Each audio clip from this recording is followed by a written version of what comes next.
بسم اللہ الرحمن الرحیم۔ مخترات کا پہلا باب ہے مقدمہ، سبق نمبر 24 میں خوش آمدید۔ آج کے سبق کے اندر ہم علماء کی ایک جماعت کے بارے میں پڑھیں گے۔ عبارت دیکھ لیں۔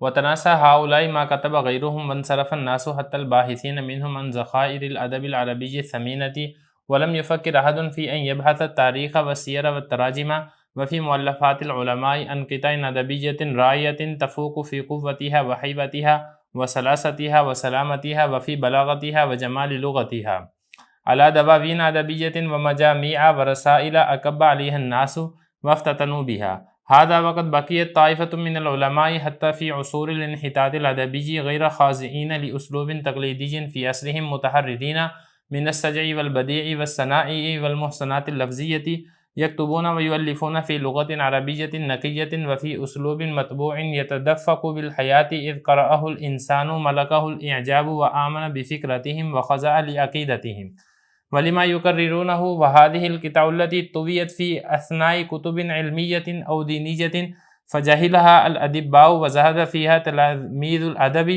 هي من بقايا الأدب العربي الأصيل، وهي التي عاشت بها هذه السنين الطوال، وهي التي يفزع إليها المتأدب المتذوق، وهي رياض خضراء في صحراء العربية القاحلة التي تمتد من عصر ابن العميد إلى عصر القاضي الفاضل إلى أن جاء ابن خلدون۔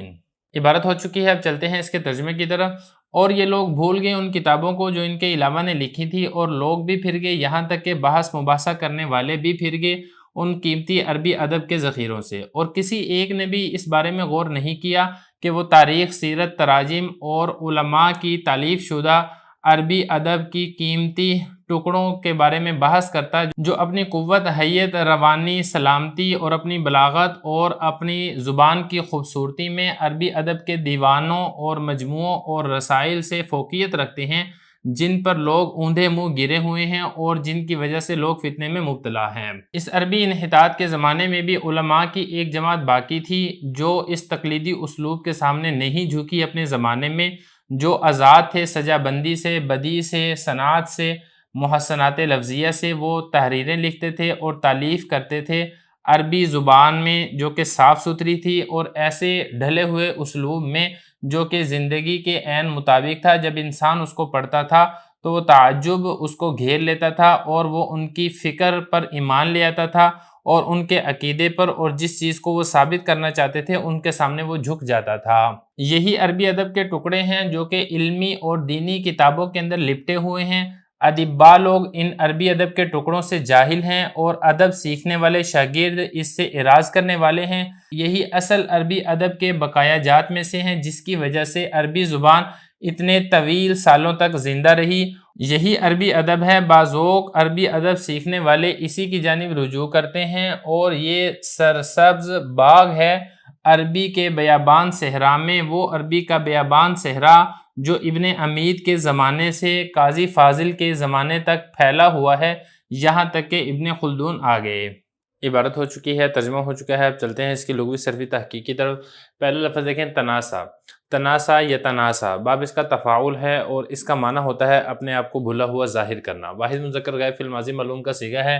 انصرف ینصرف، انصراف، اس کا مطلب ہوتا ہے پھر جانا یا پھیر دینا۔ باحثین، بحث یبحث بحثا، مباحثہ کرنا، بحث کرنا، یہ اس کا معنی ہے۔ اسم فاعل کا یہ صیغہ ہے۔ ذخائر، یہ ذخیرتن کی جمع ہے۔ ثمینہ، ثمنہ یثمنو، ثمینتن، باب اس کا کرم یکرم آتا ہے، اور اس کا معنی ہوتا ہے قیمتی ہونا۔ فکر یفکر، تفکیر، اس کا مطلب ہوتا ہے سوچ و بچار کرنا، غور و فکر کرنا۔ سیر، یہ سیرت کی جمع ہے۔ تراجم، یہ ترجمتن کی جمع ہے۔ مؤلفات، الف یؤلف، تالیف، اس کا مطلب ہوتا ہے جمع کرنا، تصنیف و تالیف کرنا۔ مؤلفات، وہ کتابیں جن کو تصنیف و تالیف کیا جاتا ہے۔ قطعون، یہ قطعتن کی جمع ہے، ٹکڑے کو کہا جاتا ہے۔ فاقہ یفوق، یہ فوقیت سے ہے، اس کا مطلب ہوتا ہے برتر ہونا، بلند ہونا، فوقیت والا ہونا۔ حیواتیہ، یہ حیتن کی طرف نسبت ہے۔ حیہ کہتے ہیں زندہ کو، اس کا مطلب ہوگا زندگی۔ سلاستیہ، اس کا جو باب ہے یہ باب آتا ہے کرم یکرم۔ سلوسا یسلوسو، سلاستن، اس کا مطلب ہوتا ہے رواں ہونا، نرم ہونا، یہ اس کے معنی آتے ہیں۔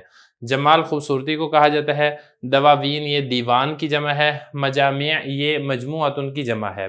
مجموعتن کی، یہ مجموعن کی جمع ہے۔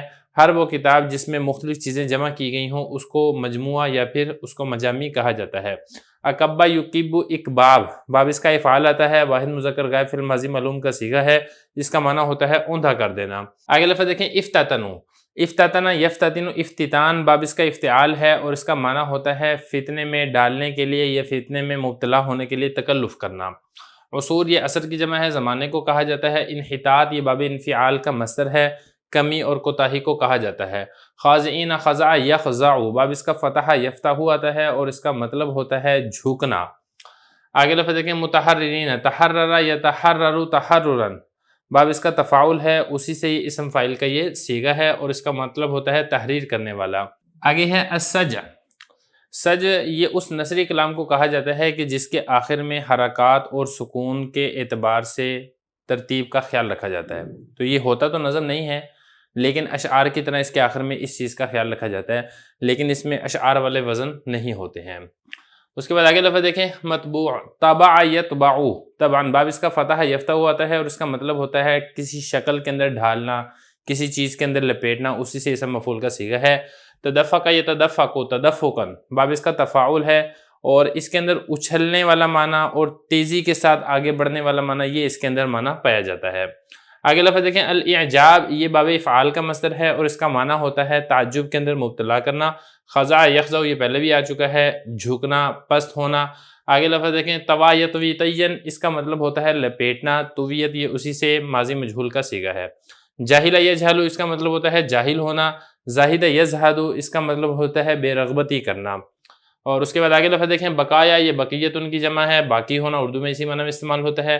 عاش یعیش عیشن، اس کا مطلب ہوتا ہے زندگی گزارنا، رہنا۔ سنین یہ سنت ان کی جمع ہے، سال کو کہا جاتا ہے۔ فاضع یفزع، اس کا مطلب ہوتا ہے گھبرانا یا گھبرا کر کسی کی پناہ لینا، یہ اس کا معنی آتا ہے۔ المتعدب، تعدب یتعدب تعدبا، باب اس کا تفاعل ہے، اسی سے اسم فاعل کا صیغہ ہے، اس کا معنی ہوتا ہے ادب اختیار کرنے والا یا ادیب بننے والا۔ المتذوق، تذوق یتذوق تذوقا، باب اس کا تفاعل آتا ہے اور اس کا مطلب ہوتا ہے ذوق رکھنے والا شخص۔ تو یہ جو ہے نا یہ اصل میں لفظ ہے ذوق سے۔ آگے لفظ دیکھیں ریاض، یہ روضت ان کی جمع ہے، باغ یا باغیچے کو کہا جاتا ہے۔ الکاہلہ، کاہلہ یکحل، باب اس کا سمع یسمع ہوتا ہے اور اس کا مطلب ہوتا ہے خشک ہونا یا قحط والا ہونا، یہ اس کا معنی آتا ہے۔ امتد یمتد امتداد، باب اس کا افتعال ہے اور اسی سے یہ مضارع کا صیغہ ہے مؤنث کا اور اس کا مطلب ہوتا ہے لمبا ہونا۔ بہرحال یہ کچھ الفاظ تھے جن کی لغوی صرفی تحقیق ہو چکی ہے۔ اب چلتے ہیں اس کی تشریح کی طرف۔ عربی ادب کی جو تاریخ لکھنے والے ہیں انہیں کے بارے میں بتا رہے ہیں کہ جو عربی ادب کی تاریخ لکھنے والے تھے انہوں نے یہ جو تکلف کرنے والے عربی ادیب تھے ان کو تو عربی ادیب بنا کر پیش کیا، لیکن ان کے علاوہ جو باقی علماء نے کتابیں لکھی تھی ان کو یہ والے جو تاریخ نقل کرنے والے ہیں ان کو انہوں نے بھلا دیا، اور لوگ بھی حتیٰ کہ جو بحث مباحثہ کرنے والے تھے عربی ادب کے بارے میں یہ سارے لوگ پھر گئے، جو اصل عربی ادب سے اس سے پھر گئے، جو کہ عربی ادب کا قیمتی ذخیرہ تھا اس کے بارے میں انہوں نے غور و فکر نہیں کیا، توجہ نہیں کی، اس سے پھر کے یہ جو تکلف کرنے والے عربی ادیب تھے ان کی طرف متوجہ ہو گئے۔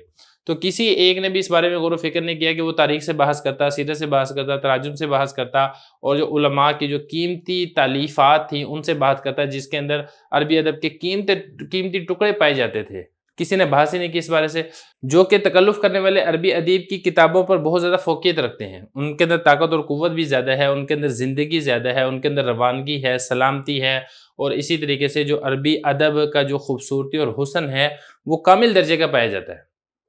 یہ ان مجموعے اور عربی ادب کے دیوان اور رسائل سے تو بدرجہ بہتر ہیں جو کہ تکلف کرنے والے عربی ادیبوں نے لکھے تھے، اور لوگ اس کے اوپر بالکل اوندھے منہ پڑے ہوئے ہیں، وہ اسی کو عربی ادب سمجھ رہے ہیں جو بناوٹی عربی ادب ہے، جو کہ حقیقتاً عربی ادب نہیں ہے، اور وہ اسی کے ذریعے سے فتنے اور آزمائش کے اندر خود جان بوجھ کر مبتلا ہوتے ہیں۔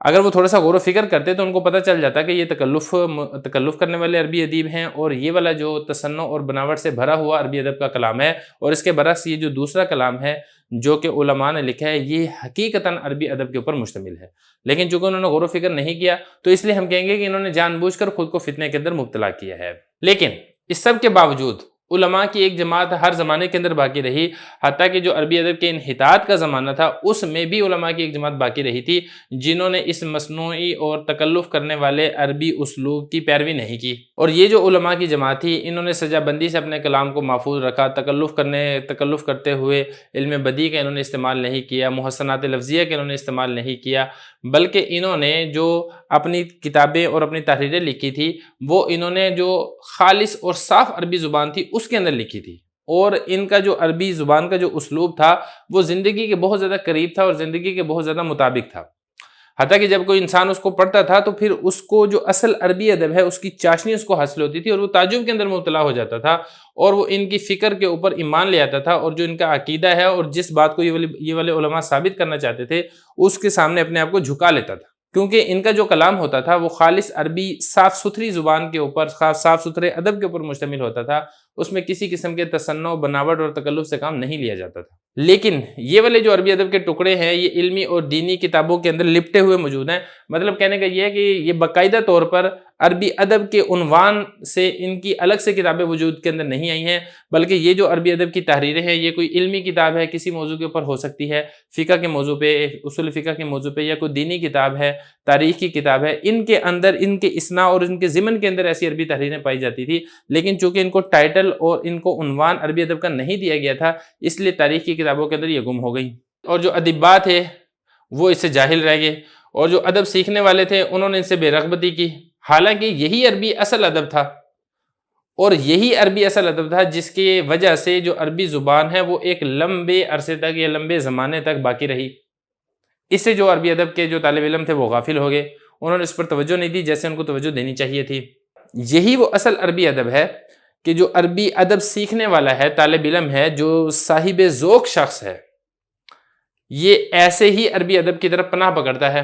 یہ اس عربی زبان کے بیابان صحرا میں سرسبز باغ کی مانند ہے، وہ بیابان صحرا جو کہ ابن عمید کے زمانے سے قاضی فاضل کے زمانے تک چلتا رہا، یہاں تک کہ ابن خلدون آگے، اور انہوں نے پھر جو اصل عربی ادب ہے اس کو صحیح شکل و صورت میں لوگوں کے سامنے، عوام کے سامنے، علماء کے سامنے پیش کیا۔